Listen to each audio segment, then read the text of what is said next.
오늘은 성경 구약 성경 사무엘상 18장 6절로 9절에 있는 말씀, 구약 성경 439면입니다. 구약 성경 439면 사무엘상 18장 6절로 9절입니다. 우리 유튜브로 예배를 참여하신 분들을 위해서 합독하면 좋겠습니다.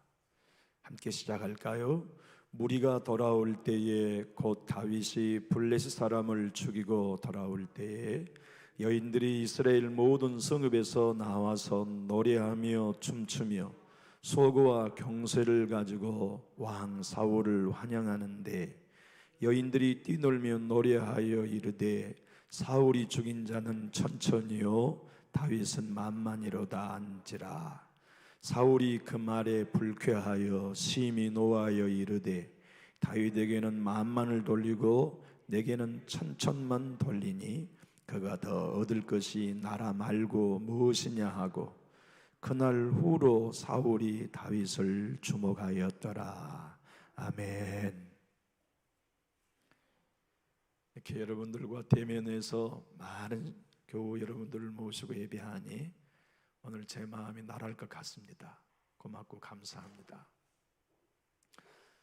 류모세 선교사님이 계세요. 이스라엘 역사, 히브리 역사에 능통한 아주 우리 뛰어난 인재인 분이십니다. 우리 하영조 목사님이 개척하시고 천국 가셨습니다만 온누리교회에서 이스라엘로 파송한 선교사님이거든요. 한양대학교 한방학과를 나온 아주 뛰어난 엘리트예요. 의사 선생님이기도 하시고. 그런데 이제 이분이 복음을 위해서 또 이스라엘 역사를 히브리에 가서 연구하시고, 또 히브리 명문대학에서 세포 전공을 하는 박사 학위를 받고, 그렇게 지금 세계 선교를 위해서 헌신하고 계세요. 그분이 쓰신 책 중에는 역사 드라마로 읽는 성경이라는 책이 있어요. 그 책에서 오늘 본문 여인들이 춤추며 노래한 그 노랫말을 이렇게 명명했어요. 천천과 만만송이라고. 그래서 이제 다윗이 전쟁에 승리하고 오는데 여인들이 뛰어나와가지고서 춤추며 노래하는 노랫말, 사울은 천천히고 다윗은 만만이로다, 이걸 천천과 만만송이라고 불렀다고요. 그런데 이제 이 이야기, 이 노래를 가지고 유모세 선교사는 이렇게 말했어요. 여인들이 부른 천천과 만만송, 즉 사울이 죽인 자는 천천히요 다윗은 만만이로다 하는 노래는 사울에게 있던 지병인 정서불안과 우울증을 극도의 시기심으로 바꾸기에 충분했다, 이렇게 표현하고 있어요. 우리는 설교 제목처럼 성령의 사람이 되면 두 가지 반응이 우리 앞에 옵니다. 하나는 요나단처럼 성령의 사람은 우리를 존중하고 함께하고 싶고 동행하고 싶어하는 반응이에요. 또 하나는 사울 왕처럼 시기, 미움의 대상이 되어서 우리의 삶을 힘들게 하는 관계 또한 만나게 되는 반응을 모든 성령의 사람은 거쳐갔어요. 성경 전체는 우리가 진짜 믿음의 사람, 성령의 사람으로 무장해 갈 때 반드시 이런 두 가지의 반응은 경험하게 된다는 것을 분명하게 가르쳐주고 있습니다. 여러분들과 제가 기도의 사람으로 더 깊어지면 우리를 소중히 여기는 사람들도 많아지지만 미워하는 사람들도 많아집니다. 겸손해지고 하나님의 복음으로 무장하고 진리 안에 가까이 가면 갈수록 진리 안에 있는 사람이 우리를 더 소중히 여기지만 육의 사람들은 우리를 더 멀리하게 되고 모함하고 반항하는 결과도 신앙의 삶 속에서 경험할 수 있다는 걸 가르쳐 주십니다. 하나님은 오늘 본문을 통하여서 성령으로 살아가는 우리들에게 너무나 중요한 신앙의 원리를 설명하십니다. 그것은 뭐냐면 성령의 사람으로 선 사람들인 여러분과 저에게 한번 따라해 볼까요? 시기할 사람을 주목하지 말고 선하신 하나님께 주목하십시오. 여러분, 우리 인생 살면서 평생 시기하지 말고 삽시다. 시기 없는 인생을 평생 살다가 사랑만 하고 축복만 하고 복만 빌다 천국 간다면 참 행복할 일입니다. 오늘 본문 9절은 그날 후로 사울이 다윗을 주목하였더라 이렇게 표현해요. 이 주목하였다는 표현은 시기심이 불탔다 하는 표현입니다. 그러니까 이것 봐라, 다윗 요놈이 이제부터 나보다 10배 사랑을 더 받네 하는 시기심이 사울왕에 불타듯 일어났어요. 주목했다는 히브리 원어는 그의 언행 심사를 꼼꼼히 살폈다는 직역한다면 그런 뜻이지만 의역한다면 시기심과 질투심에 불탔다 하는 뜻입니다. 이때로부터 38년 동안 다윗은 미움받고 살아요. 사울왕은 시기하는 일로만 자기의 모든 삶을 투자하다가 자기도 망하고 자기의 자녀들과 가문이 망하는 슬픈 역사의 인물이 되고 맙니다. 여인들이 불렀던 천천과 만만송의 만만이란 용기 있는 우두머리라 그런 히브리 원어의 의미를 갖고 있습니다. 다윗을 향하여 여인들이 다윗, 당신은 정말 용기 있는 우두머리입니다. 그 말 한마디에 사울왕이 속이 상했어요. 오늘 본문의 말씀을 보면 8절에 사울왕이 시기심으로 불타오름으로 나타난 세 가지의 반응을 세 가지의 단어로 설명했어요. 첫째는 불쾌했어요. 두 번째는 심히 노했어요. 세 번째는 그 오늘 본문을 통하여 이렇게 표현합니다. 이제부터 네가 나라를 뺏는 것 외에는 뭐가 남았겠냐. 세 가지 부정적인 시기심이 불타한 반응을 보이고 있단 말이죠. 여러분, 불쾌한단 말은 마음이 찢겨질 만큼 상처를 받았다는 뜻이에요. 시기심은 언제나 우리를 그렇게 만들어요. 또 하나는 심히 노했다는 뜻은 이제부터 네가 나라를 빼앗아겠구나 하는 오해로 시기심은 점점 확대되고 망상까지 이르게 만들었어요. 방금 전에도 말씀드린 것처럼 그때부터 시기심이 불탔던 사울왕은 다윗을 직접적으로 대면하여 죽이려고 시도했던 걸 6번 했어요.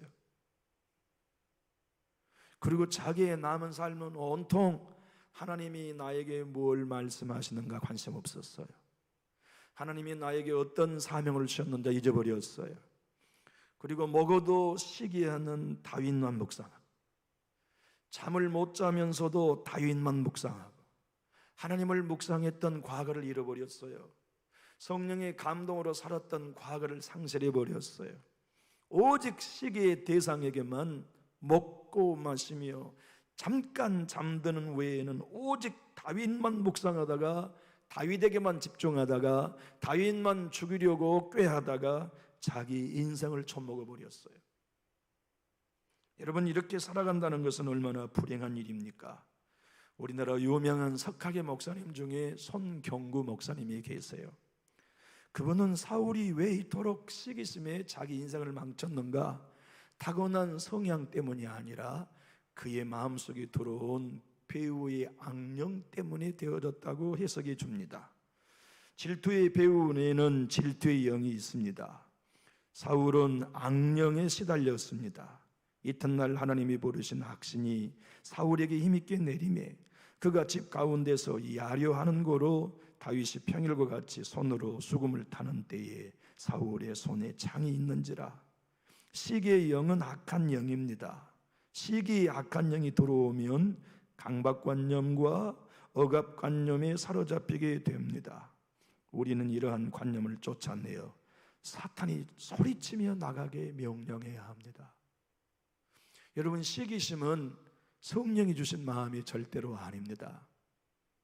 시기심은 하나님과 상관없는 마음입니다. 시기심은 우리 하나님이 관심도 없고 사용하지도 않는 마음입니다. 여러분, 우리 예수님이 십자가에 못 박히신 게 시기심 때문이었다는 거 잘 아시죠? 대제사장들의 시기심 때문에 예수님을 십자가에 못 박으라고 외쳤습니다.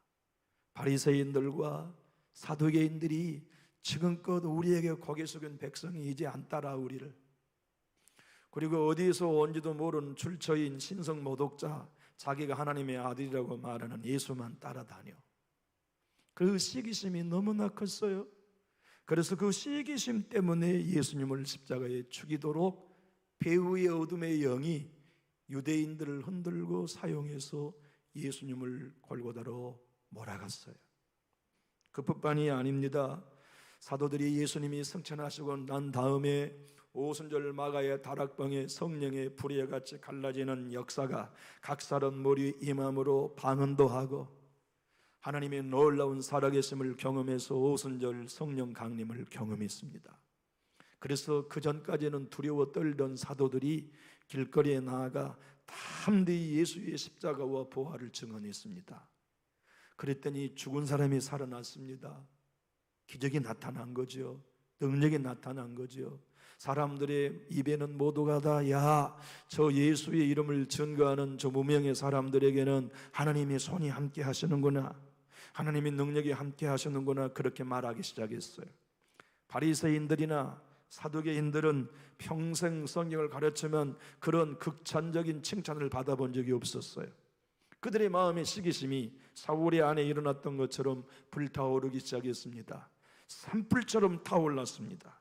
그래서 사도행전 5장 17절과 18절을 보면 대제사장과 그와 함께 있는 사람, 즉 사두개인의 당파가 다 마음의 시기가 가득하여 일어나서 사도들을 잡아다가 옥에 가두었더니라고 증언합니다.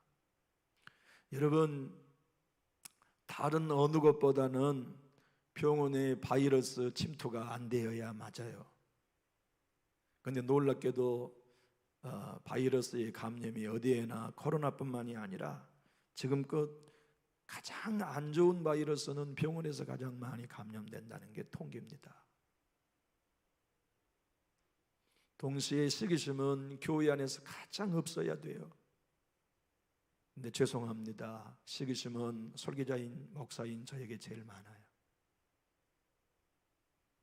그래서 늘 주님 십자가 바라보며 고백합니다. 나 나이 들면 시기심에 불타는 화신으로 은퇴하는 목사 되지 않아야지. 친구들과 후배들 만나면 늘 얘기합니다. 우리는 나이 들어가면서 시기심 갖는 목사 되지 말세나. 우린 나이 들어가면서 후배들 밥 잘 사주는 선배 우리 되세나. 우리 나이 들어갈수록 내 목회 자랑하지 말고 내 자녀 자랑하지 말고 끝까지 예수 자랑하는 사람들 되세나. 우리 나이 들어가서 명예욕에 빠져서 교회 등 뒤로 나 몰라라 하고 우리들 자신의 명예를 위해 정치적인 사람 되지 말세나. 그렇게 늘 동료들에게도 후배들에게도 말합니다. 그러나 여러분, 가장 시기심에 노출되어 있는 사람은 언제나 지도자입니다. 목사입니다. 그렇기 때문에 어떤 의미에서 시기심이 가장 없어야 할 강단이 시기심에 가장 민감하게 반응하기가 쉬워요. 시기심이 없어야 할 교회 안에 여러분 안에도 시기심이 가장 크게 작동할 수가 있어요. 그때마다 이 시기심은 성령의 역사가 아니라는 걸 고백하는 건 우리 스스로를 지키는 일에 매우 중요한 반응입니다. 이 시기심이라는 건 크든 작든 보기가 좋든 나쁘든 선하게 포장되든 그렇지 않든 이건 배후의 악령이 주는 일이기 때문이지요. 성경은 목사님은 또한 이렇게 말합니다. 시기심에 불탄 사울 왕을 하나님이 버리시고 넓은 바다와 같은 사랑의 마음을 갖고 있는 다윗을 선택하셨다고요.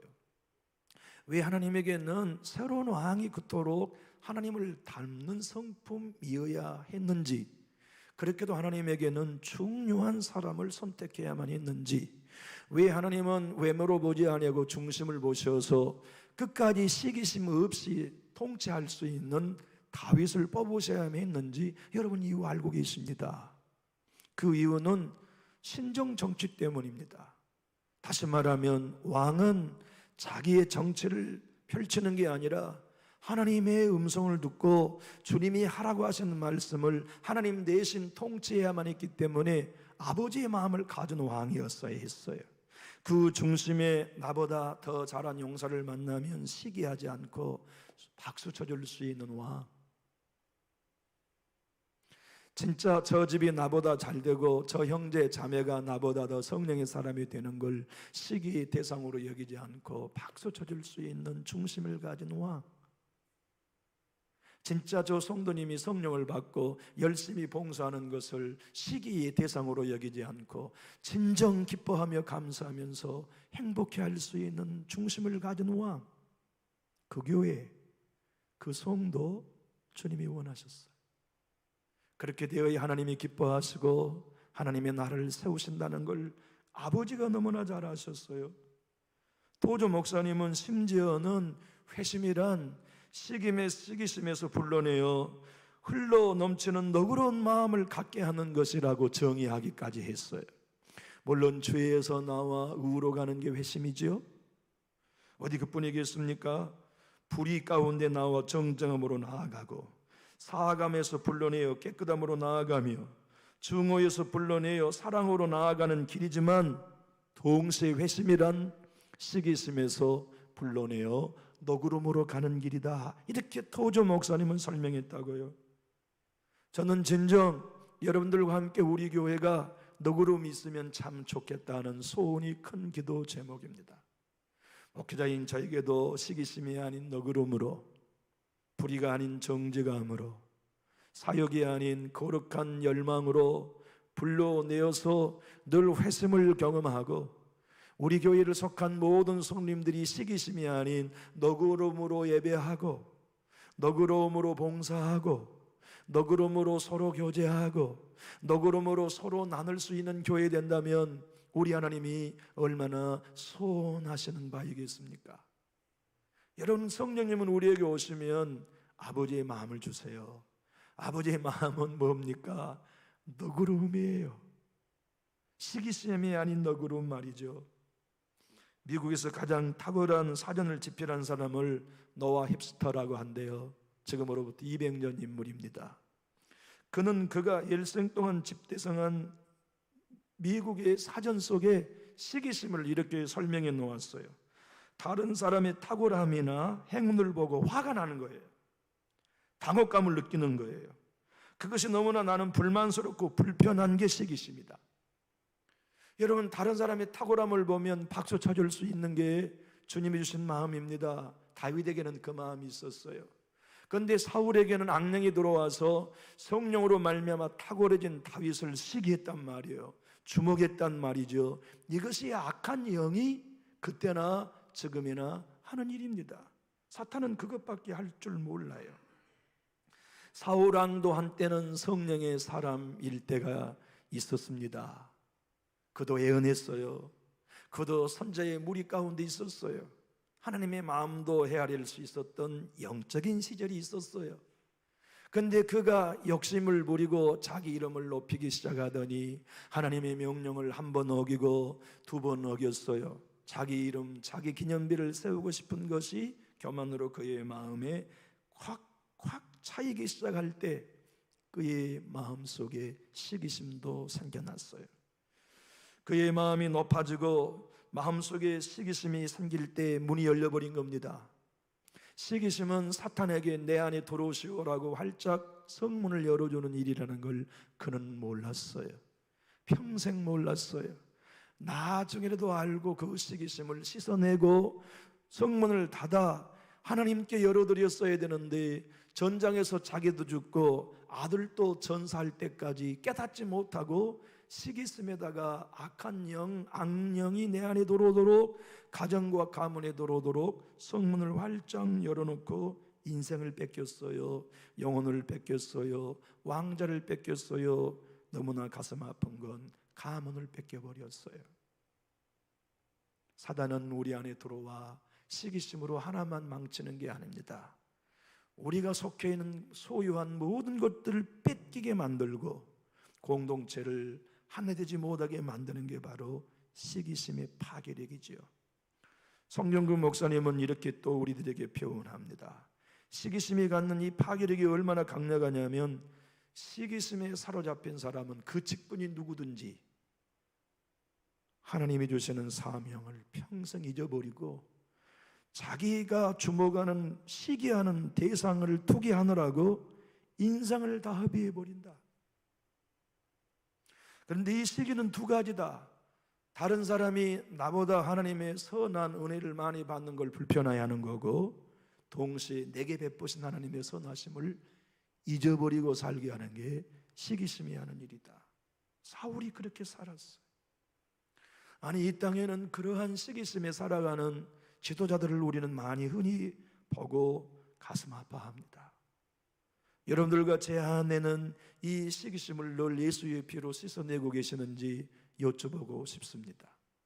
우리가 새벽마다 기도하는 게, 말씀을 묵상하는 시간이, 하나님의 말씀을 듣고 성도들과 교제하고 개인적으로 부르는 보혈 찬양이 내 안에 올라오는 이 시기심을 늘 씻어내는 능력이 예수 보혈의 선포인지 한번 여러분들께 여쭤보고 싶은 마음이 강하게 듭니다. 토마스 아퀴나라고 하는 중세기의 위대한 교부는 이렇게 표현했어요. 시기심이란 다른 사람이 잘 되는 걸 슬퍼하는 거다. 예수 믿는 우리들에게는 기쁨이 무엇입니까? 다른 사람이 잘 되는 것입니다. 다른 교회가 잘 되고 부흥하는 것입니다. 작았던 교회가 내 교회보다 더 커지는 일, 시기의 대상이 아니고 박수 쳐줄 일입니다.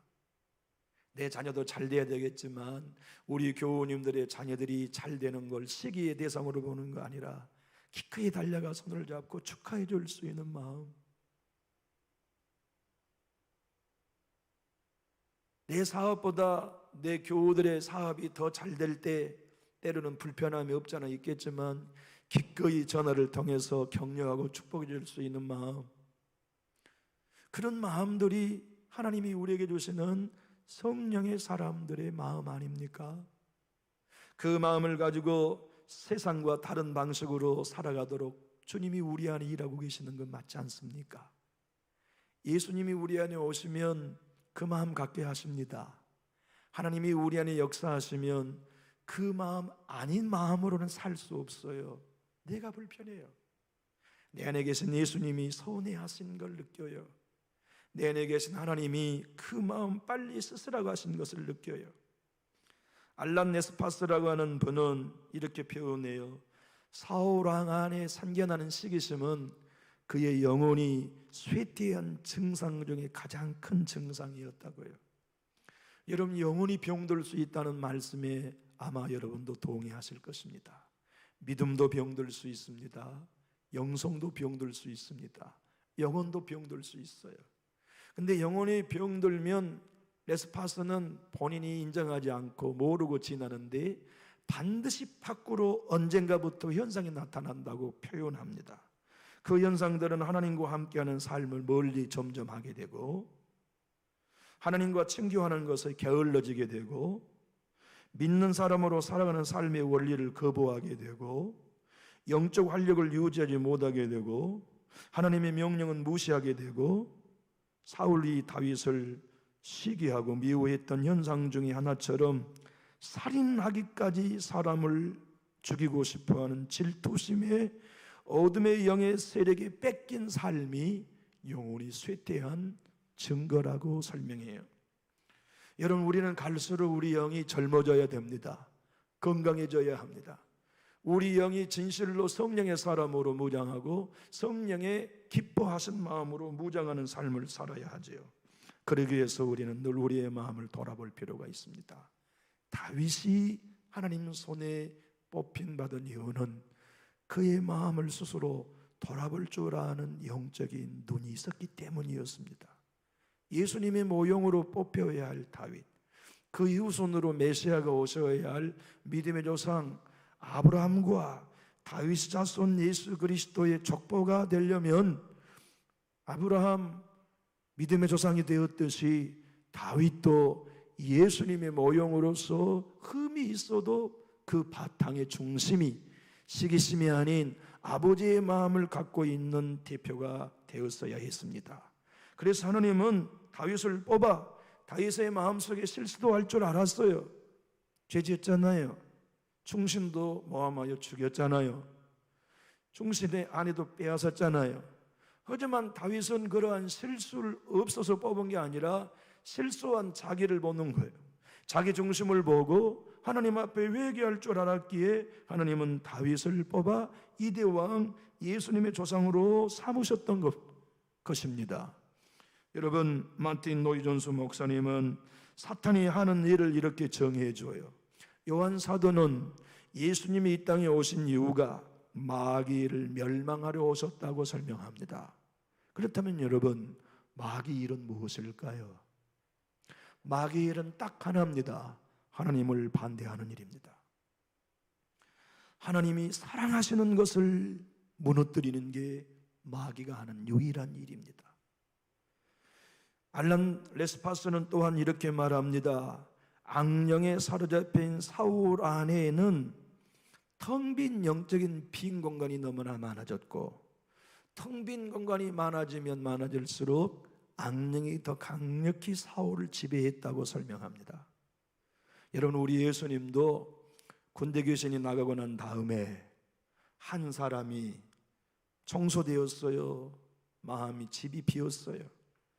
그런데 나중에 형편이 처음보다 더 나빠졌다고 설명한 게 저는 참 이해가 안 된 구절이었어요.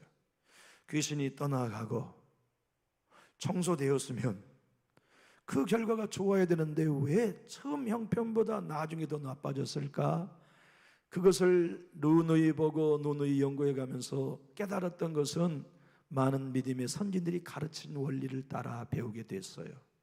청소된 것까지는 좋은데 그 집이 비어있기 때문에 예수님 주인으로 모시고 그 집이 꽉 주인이 계셔야 되는데 주인이 안 계신 결과 비어있으므로 어둠의 영들이 더 많은 권세 있는 귀신들을 데리고 와 그 인생을 지배해버리기 때문에 그 이전보다 나중 형편이 더 악해진다는 가르침을 이해하게 되었어요.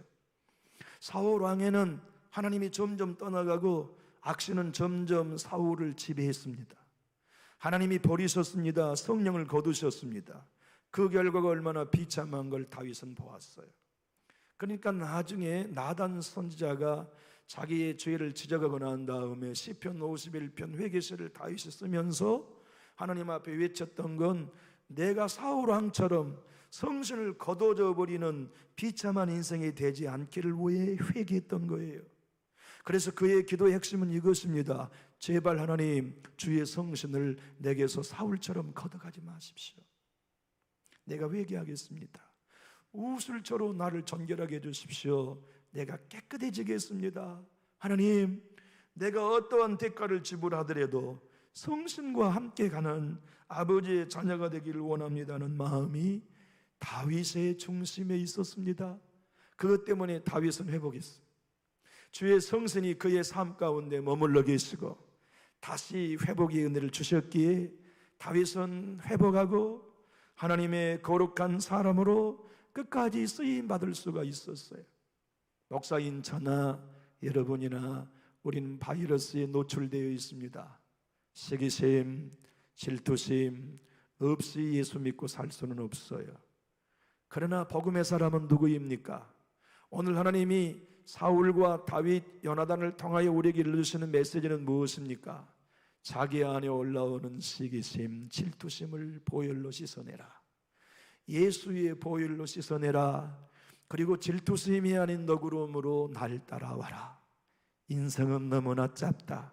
짧은 세월을 사는 동안 시기심은 언제나 난 모르는 사람에게 생기는 거 아니다. 질투심은 나와 먼 사람에게 생긴 거 아니다.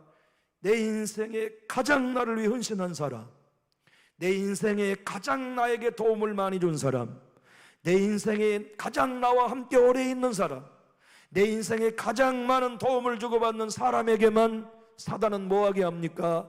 구와 담을 싸게 하거나 멀어지게 하거나 반목하여 삶을 망치게 하기 위해서 가까운 사람을 시기의 대상으로 만들게 합니다. 사울 왕에게 다윗은 먼 사람 아닙니다. 이제 인적으로 따지면 사위입니다. 자식입니다. 자식. 아들이 다름없습니다. 근데 그 다윗을 죽이려고 38년을 쫓아다녔습니다. 자기의 눈에 보일 때 자기 손으로 죽이려 했던 게 6번이었습니다. 삶을 송두리째 다윗을 죽이는 일로 낭비해버렸습니다. 반면에 다윗은 죽일 수 있는 기회가 매번 와도 살려줍니다. 시기의 대상으로 보는 게 아니라 국률의 대상으로 보는 것이었어요. 불쌍히 여겨주신 거지요. 하나님께서 원수는 갚으신다. 나는 내가 원수 갚지 않는다. 모든 일은 하나님 손에 달렸다. 나는 내 손에 피 묻히지 않는다. 내 입에 피 묻히지 않는다.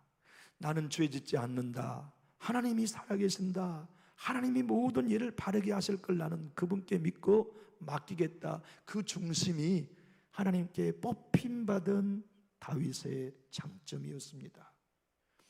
여러분, 바실레아 슈링크 마리아 자매를 창립한 개신교 수녀님 여러분 아시죠? 독일에 우리 개신교 수녀회가 있어요. 우리나라에도 개신교 수녀회가 있습니다. 디아코니아 목포에도 가면, 목포의 초입에 가면 오른쪽에 디아코니아라고 하는 수녀회가 있어요. 그 수녀님들은 우리 개신교 수녀님이신데 폐결핵 환자들, 결핵 환자들을 평생 동안 수발하고 섬기고 사는 수녀님들이 있어요. 그런 개신교 수녀회를 창립한 분이 바실레아 슈링크라는 여사예요. 그분은 예수님에게 멀어지는 45가지 죄 중에 시기심을 이렇게 표현했어요. 시기심이란 뭐냐면 하나님께 반역하는 사단이 주는 성품이라고. 여러분, 사단은 하나님처럼 높아지기 원했어요. 적어도 하나님처럼 높아지기 원치 않는다면 하나님 같이 되고 싶었어요. 그래서 하나님께 쫓김당하여 영적 천상에서 반역을 일으켰거든요. 그게 우주의 타락이요. 그 사단은 타락한 다음에 하나님을 대적하고 하나님이 기뻐하는 걸 대적했어요. 그래서 아담과 하와를 타락시켜서 하나님의 사랑의 대상을 무너뜨렸어요. 구약의 역사를 봐보세요. 하나님이 뽑은 이스라엘 역사를 사단은 어떤 방법으로 또 무너뜨리고 타락시키고 패망하게 만들어요. 하나님은 그런 이스라엘을 또 살리고 또 회복시키세요. 예수님이 이 땅에 오셨어요. 사단은 대제사장과 바리새인 사두개인들 안에 시기심을 주어 예수님을 십자가에 몰아넣었어요. 그가 이긴 것 같았어요. 우리 예수님은 죽음을 이기시고 부활하셔서 하나님이 또 승리자가 되셨어요. 교회가 부흥했어요. 사도들이 하나님의 놀라운 복음을 전가하여 세상을 뒤엎었어요. 그러니까 또 로마를 통해 사두개인들을 통해 시기심으로 교회를 핍박했어요. 교회는 흩어져서 잔해 없어져 버릴 것 같았지만 웬걸요, 전 세계에 복음이 선포되었어요. 이것은 교회의 역사입니다. 우리 교회가 잘 되면 사단은 전군 동원령을 내릴 것입니다. 그래서 뭐합니까? 우리 교회를 시기하게 만들고 우리 교회가 더 성장하지 못하도록 만드는 모든 괴계를 활용할 것입니다. 우리가 그것을 미리 알고 무장해 둘 필요가 있습니다. 우리 남전육교회가 성령의 교회가 될 것입니다. 이 땅에 가장 부흥하는 교회로 하나님이 쓰실 것입니다. 놀라운 회복과 복음을 증거하는 교회로 설 것입니다.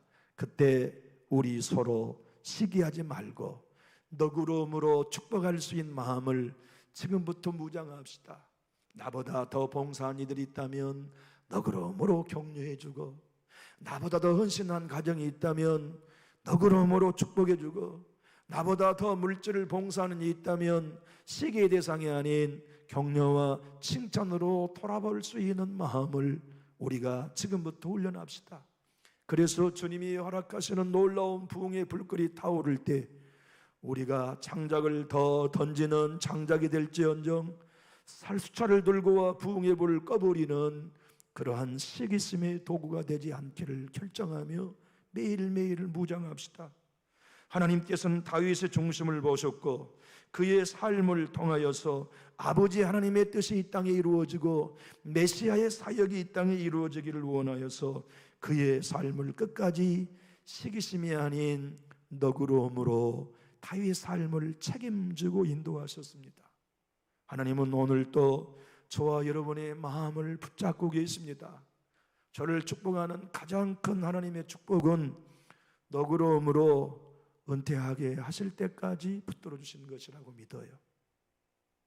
여러분의 인생이 하나님 앞에 가장 큰 은혜를 받는 것은 삶을 마칠 때까지 옹졸해지지 않고 인색해지지 않고 편벽되이 생각하지 아니하고 너그러움, 포용, 그리고 모든 이들을 축복할 수 있는 마음으로 여러분들을 지켜주시는 것이 하나님이 베푸신 최고의 은혜가 될 것입니다.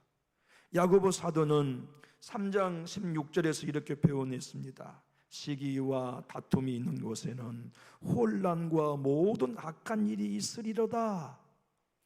시기와 다툼은 세상에는 많아요. 그러나 교회는 줄여가야 합니다. 이곳은 성령이 거하신 전입니다. 이것은 우리 모두가 예수님을 따른 예수의 제자입니다. 그러므로 우리 안에 시기가 있다면 두려워해야 할 것입니다. 내 안에 시기심이 있다면 깜짝 놀라서 예수의 피로 곧바로 때 묻은 옷을 빨래하듯이 씻어내야 합니다. 누군가가 얄밉습니까? 누군가가 용서되지 않습니까? 누군가가 내 마음에 들지 않습니까? 그때 우리 보혈 찬양 부릅시다. 내 주의 보혈이 우리의 생각과 마음을 씻어 내주시도록. 그래서 내 마음의 중심이 하나님이 보시기에 기뻐하는 마음, 성령이 내주하시기에 편안한 밤, 내 하나님의 말씀이 내 안에 뿌려져서 30배, 60배, 100배를 맺도록 도와드릴 수 있는 그런 마음. 그래서 손경구 목사님은 또 이렇게 우리들에게 영적인 원리를 설명해요. 시기심에 빠지면 하나님도 안 보이고 나도 안 보이고 시기의 대상만 보이게 된다. 이거 얼마나 피곤한 일입니까? 말씀을 듣고 보면 내가 보여야 되는데 여기에게는 그놈이 들어야 돼. 이 시기심에 빠져버리면 이렇게 돼버려요. 우리의 삶 속에 여러분, 내가 시기하고 미워하는 사람이 내 눈에 가시처럼, 내 옆구리에 가시처럼 늘 인식되고 불편한 거 얼마나 인생이 피곤하고 신앙이 피곤한 일이에요. 먹는 것도 소화도 안 되고 간장이 문드러지고 스트레스 받고 교회 오기만 하면 먹는 것이 턱턱 걸리고 예배하면 내 영이 죽고 기도하면 내 영이 막히고, 그러한 이 모든 것들이 내 교회 안에서의 불편한 시기심이 만들어내는 사단의 엉겅퀴라는 걸 우리는 인식하지 못하고 신앙할 수가 있습니다.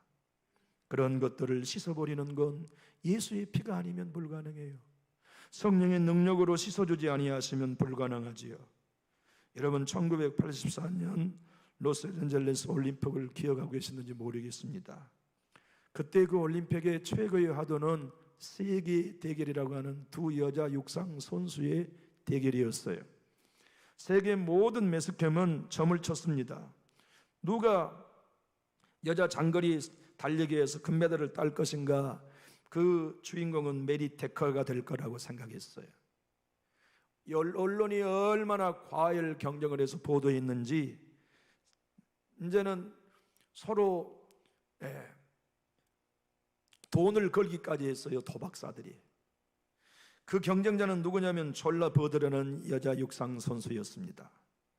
놀랍게도 이 우승 후보, 금메달리스트 후보가 된 메리 테커는 함께 뛰어가는데 제일 안쪽 트랙을 밟고 뛰어가고 있었어요.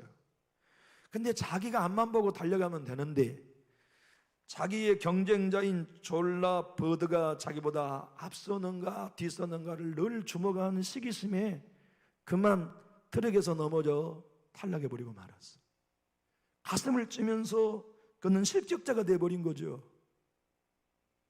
사람은 누구나 시기심이 갖게 되면 내가 가야 할 내 사명의 길이 안 보여요. 그 사람만 보여요. 그 사람만 묵상해요. 그 사람의 행동, 그 사람의 말, 그 사람의 일, 그것만 가지고 상처받아요. 우리가 진짜 예수님 만나 성령의 사람으로 살아간다면 두 번째 반응은 영원히 졸업하게 돼요. 성령을 우리가 받을 때 첫 번째 반응, 박수 쳐주고 격려해주고 축복해주는 요나단 같은 사람을 만난다고 말씀드렸습니다. 동시에 나를 향하여 미워하고 대적하는 사울 같은 사람도 만나게 됩니다. 우리는 그때 시기심에 사로잡히지도 말고 오직 하나님 손이 붙들린 바다 주님이 원하시는 그 길로 내게 주신 사명의 길의 목표점만 보고 달려갈 수 있다면 참 성공한 그리스도인으로 삶을 마치게 될 것입니다. 세례요한은 누구보다도 시기할 환경이 많았습니다. 자기의 생명을 다 바치고 자기의 삶을 다 하나님을 위해서 내놓았건만 그의 삶에 예수님이 나타나셔가지고 자기의 제자들을 다 뺏어가 버렸어요. 그러면 그쯤 되면 요한 사도가 시기심을 가질 수도 있어야 될 터인데 그는 시기심을 갖지 않았어요. 그분은 흥하셔야 되고 나는 쇠하여야 한다. 나는 그분의 신발끈을 묶는 것도 나는 감당 못한다. 이것이 하나님의 뜻이다. 하나님이 원하시는 나의 삶은 거기까지다. 그분은 외치는 소리의 실체이시고 나는 그분을 소개하는 소리에 지나지 않는다. 그것이 세례 요한이 끝까지 하나님의 사람으로 남을 수 있는 비결이었습니다. 저도 여러분도 시기심으로부터 영원히 보호받읍시다. 예수의 보혈의 장벽을 높이 치고 하나님의 말씀에 의의 방패를 높이 쳐들어서 내 마음의 질투심, 시기심, 불편한 성령님이 생기지 않도록 우리의 마음을 끝까지 무장시킵시다. 그래서 저도 여러분도 쌍방간에 서로에게 성령의 사람 다윗을 위해 성령의 사람 요나단이 생명처럼 사랑해 준 것처럼 존중해 줍시다. 그리고 사울이 다윗을 시기하고 미워했던 그러한 상대로 우리의 신앙을 절대로 오염시키지 맙시다. 때묻히지 맙시다. 땅을 살아가면서 우리의 옷은 더럽혀질 수 있지만 우리의 마음은 시기심으로 더럽히지 맙시다. 예수의 보혈로 날마다 씻읍시다. 그래서 내가 먼저 손 내밀고 내가 먼저 주님의 뜻을 일궈드리는 진짜 예수쟁이들로 한번 살아봅시다. 이 교회 오기만 하면 두 다리를 뻗고 예배할 수 있는 환경을 만듭시다. 이 교회 오기만 하면 누가 나를 보고 손가락질 않는다는 확신을 가지고 은혜가 되면 자리나 춤추며 예배할 수 있는 환경을 만듭시다. 기도하고 싶으면 소리쳐 기도하는 환경을 만듭시다. 봉사하고 있다면 겉옷을 집어던지고 누구라도 봉사해도 뒤로 돌아와 마음 아프게 하는 빈정거리고 조롱하는 소리가 들리지 않는 격려해주고 축복해주고 당신 참 고마운 사람입니다. 아무개님 당신 우리 교회 정말로 소중한 사람입니다. 이렇게 격려해 줄 수 있는 환경을 우리가 이 세상을 떠나기 전에 우리 교회에 만들어 놓고 갑시다. 그래서 우리의 후세들이 이 교회를 신앙하고 이 교회를 섬길 때 모두가 다 함께 하나님의 은혜 안에서 하나님의 나라를 누리도록 환경을 만들어 놓읍시다. 여러분이 잘 아시는 최영독 집사님이 있습니다. 그 집사님은 복음성가를 정말 우리나라에 많이 만들어 보급하는 영적인 사람입니다. 그런데 시골에 자기 모교회를 섬길 때 자기가 사랑하는 후배를 전도했어요. 전도해가지고 함께 예수님을 믿고 그분도 집사가 됐어요. 함께 성가도 됐어요. 근데 뭐가 속이 상했는지 속이 상해가지고서 둘이 이제 말도 하지 않는 불편함이 됐어요. 그런데 선배이고 자기가 전도했기 때문에 내가 먼저 손 내밀어야 되는데 이거 진짜 겸연쩍네. 내가 먼저 손 내밀어야 되는데 이거 참 쉽지 않네. 근데 주일날 성가 연습이 끝나고 누가 등대에 와서 선배님 하고 보니까 자기가 전도한 그 후배가 이렇게 말해, 선배님 제가 잘못했습니다. 용서해 주십시오. 그러니까 둘이 마음의 서운함이 눈 녹듯이 녹았어요. 그래서 이 사람아 참 겸용 조금 미안하네. 내가 좀 더 넓은 선배가 돼야 되는데 그러지 못해 미안하네. 아니에요 선배님, 제가 잘못했어요. 그래 둘이 이제 사이가 좋아졌어요. 그런데 며칠이 지나서 큰 대형 사고가 났어요. 그 후배가 천국 가버렸네. 너무나 놀랐어요 최영독 집사님이. 그리고 장례를 치르는데 그 후배 부인 재소 씨께서 전화를 했어요. 집사님, 제가 우리 남편 유품을 정리하다가 일기장이 나와서 집사님께 전화했어요. 그리고 우는 거예요. 아무 대꾸 없이 전화통을 들고만 있었는데 미망된 그 후배 재소 씨 집사님이 이렇게 얘기했어요. 제 남편 일기장에 집사님이 이렇게 되어 있네요. 내가 예수님 다음으로 존경하는 사람은 최영덕 집사님이다. 그분이 나를 전도해 주어 예수 믿게 했기 때문이다. 그날 밤에 얼마나 서글프고 처절하고 미안하고 죄송스러웠는지 얼마나 눈물로 침서를 적시다가 성령님이 펜을 들어 시를 쓰게 하셨어요. 그래서 울다가 일어나가지고 침대에서 연필로 끌적끌적한 시를 찬양으로 내놓은 게 오늘 나는이라는 찬양이에요. 내가 먼저 손 내밀지 못하고, 내가 먼저 용서하지 못하고, 내가 먼저 웃음 주지 못하고 이렇게 머뭇거리고 있네. 그가 먼저 손 내밀기 원했고, 그가 먼저 용서하길 원했고, 그가 먼저 웃음 주길 원했네. 나는 어찌 된 사람인가. 오 간교한 나의 입술이여, 오 도로운 나의 마음이여, 왜 나의 입은 사랑을 말하면서, 왜 나의 마음은 화해를 말하면서, 왜 내가 먼저 조질 수 없는가, 왜 내가 먼저 손해볼 수 없는가. 오늘 나는 주님 앞에 몸둘 바 모르고 이렇게 흐느끼며 서 있네. 어찌할 수 없는 이 마음을 주님께 맡긴 채로.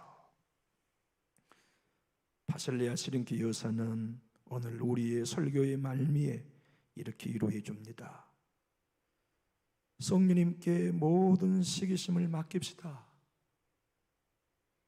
우리의 옷이 더럽혀지면 물과 비누로 씻듯이 우리의 마음이 시기심으로 더럽혀질 때마다 어린 양의 보혈과 성령의 능력으로 씻어냅시다. 사도 바울이 우리들의 모든 삶 가운데 복음의 진술을 알려주시는 것, 이제는 내가 죽고 내 안에 그리스도가 사신 것은 시기심이 올라오는 자아를 못 박는 것이죠. 다윗은 시편 51편 7절의 회개시에서 이렇게 얘기했습니다. 우술초로 나를 정결하게 하소서. 내가 정하리이다. 나의 죄를 씻어주소서. 내가 눈보다 이리이다. 우리의 마음은 시궁창이지만 예수의 피 의지하면 양털보다 매일 희게 하십니다. 너그러움으로. 우리의 마음은 연탄재보다 시커멓게 때 묻은 마음이지만 성령 의지하면 백지창보다 깨끗하게 하시고 흰 눈보다 깨끗하게 하셔서 사랑하게 하십니다. 하나 되게 하십니다. 그 사람들이 성령의 사람 우리입니다. 그걸 누리고 사는 사람, 그것을 전파하고 사는 사람들이 예수 믿는 우리, 성령 받은 우리입니다. 그렇게 살아가는 곳이 교회입니다. 그렇게 살아가는 사람들을 만나는 곳이 교회입니다. 그런 참 교회, 그런 참 목자와 성도로 부족한 우리를 하나님이 사용하기를 원하십니다. 우리 오늘 예수의 피가 흐르는 폭포수 밑을 지나갑시다. 우리 오늘 내주의 성령의 능력이 불꽃처럼 타오르는 아궁일 속을 뛰어듭시다. 그래서 그분의 능력과 은혜가 우리를 전결하게 하시고 노력케 하시는 예수님의 마음을 가지고 성령의 성품으로 우리 남은 여생 살아서 내 삶에 이제 시기는 없다. 성령의 사람을 사랑하고 연약한 성도를 보듬으며 하나님의 마음을 가지고 첫 번째 반응과 두 번째 반응을 모두 다 승리하는 주역으로 살리라. 이것이 진짜 남전육교의 전부가 될 수 있기를 예수님 이름으로 축복합니다. 기도하겠습니다. 좋으신 우리 하나님 아버지, 이제 우리는 예수의 피 안에 진짜 거할 것입니다. 너희가 너희 조상의 망령된 행실에서 구성함을 받은 것이 은이나 금같이 없어질 보배로 된 것 아니요 오직 흠없는 어린 양 예수 그리스도의 보배로운 피로 되었음을 우리가 믿고 예수의 피의 폭포수 안에 우리의 때 묻은 모습을 마음을 열어 씻겠습니다. 그리하여 성령이 주시는 예수님의 마음, 아버지의 마음을 가지고 내 중심을 아버지 보십시오. 제 중심이 때 묻었지만 예수님의 피로 늘 씻고 성령의 능력으로 전결케 되어서 흰 눈보다 희게 하시는 아버지의 마음을 가지고 너그럽게 살겠습니다. 아버지의 사랑을 증거하겠습니다. 내 삶을 마칠 때까지 미운 사람 불편한 사람 없이 내가 먼저 손 내밀며 주님 따라가겠습니다 하는 마음을 우리 교회가 무장합니다. 주님, 우리의 자랑은 예수님이 되게 하시고 우리 교회 역사의 주인공은 하나님이 되어주시어서 오직 성령 하나님만이 일하시는 바로 그 교회, 성령님이 역사하시는 마음을 가지고 목회자로부터 온 성도 이르기까지 시기심이 아닌 사랑과 너그러움으로 주님의 길을 따라가는 종들 되게 해 주시옵소서. 우리 한 사람 한 사람을 그렇게 세우시고 그렇게 만드시어서 우리 교회는 찬양의 소리, 감사의 소리, 칭찬과 격려의 소리로만 가득하고 조롱과 비난과 험담과 시기와 분쟁과 다툼과 그 어떠한 잡음은 들리지 않는 진짜 교회로 하나님 우리를 통해서 건설해 주시옵소서.